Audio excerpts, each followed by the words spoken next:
Greetings, pod fans, and welcome to another Terrifying Tale Thursday, or something. I still don't actually have a name. This week, due to comment and private messages, we're going to be reading The Thing in the Fog. If you stick around till the end, there will be 3 new suggestions, or 3 new ones that we can try, but today we're going to be reading The Thing in the Fog, published on December 2nd, 2013, written by blank.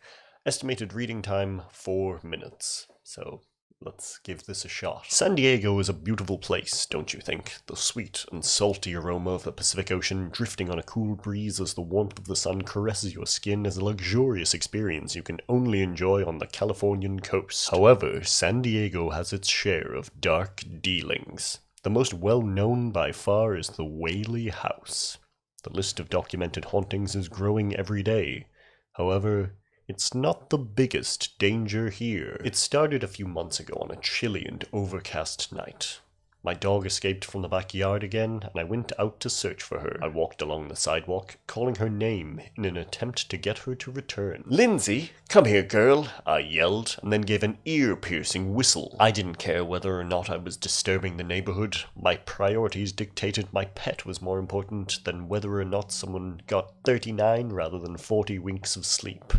Why do we say 40 winks anyway, I thought. Does it have to do with rapid eye movement? My train of thought rambled along for a good 2 minutes before it was interrupted by the yelp of a dog, followed by a faint, distant, and constant whining. My heart skipped a beat, and my stomach dropped. No. My breath came in short bursts as I ran in the direction it came from, the public playground.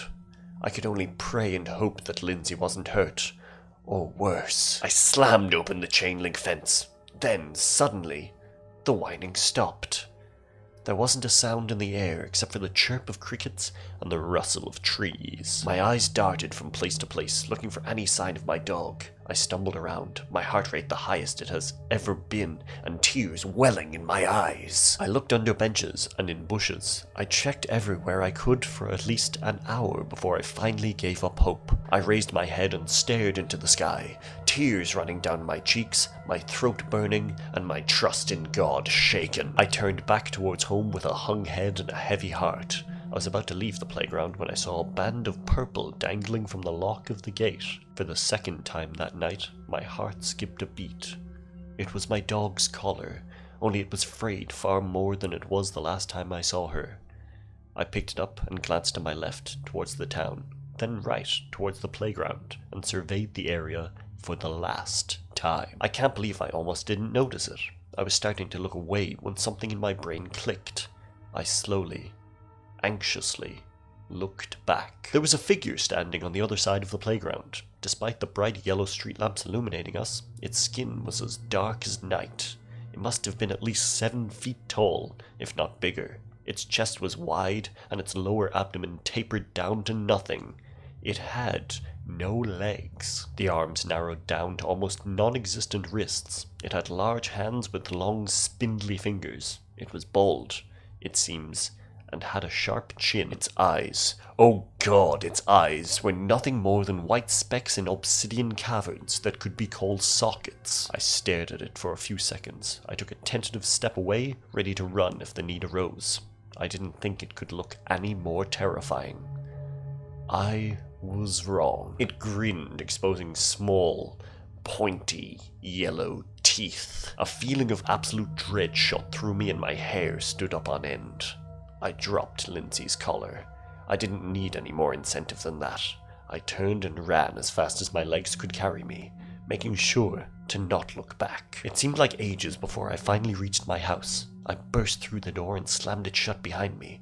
I locked it, bolted upstairs to my room, and collapsed on my bed. I sobbed. I sobbed for my dog. I sobbed for me. I sobbed for anyone that encountered that thing.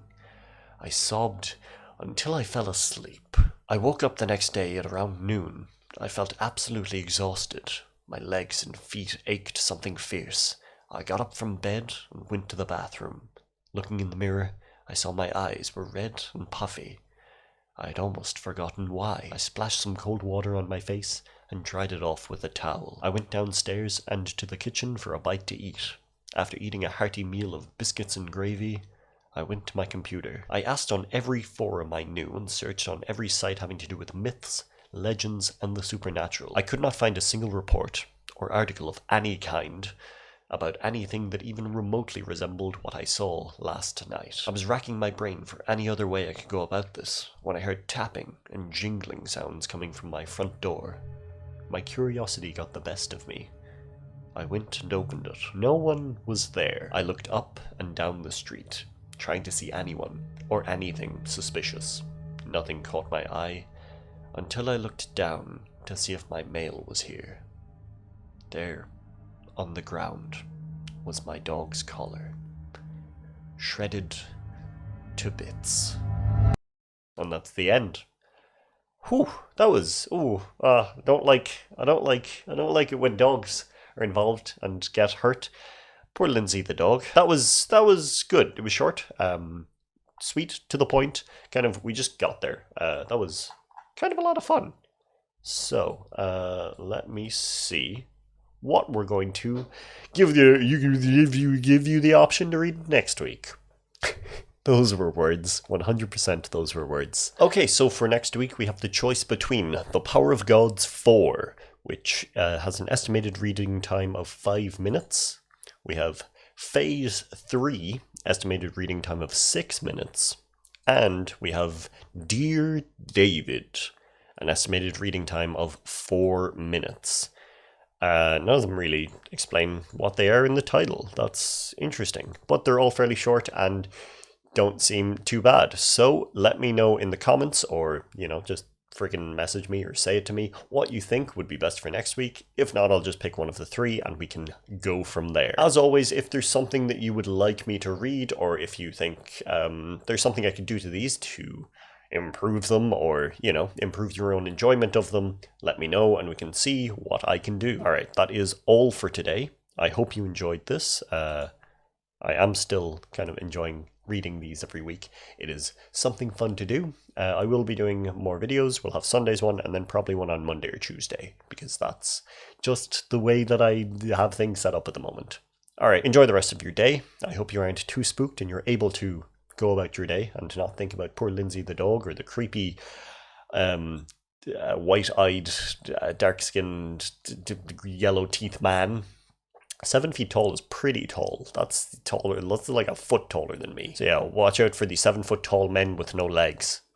It's probably just compensating and floating a little bit. But anyway, I will talk to you all next time. Don't get lost. Live well. Slán.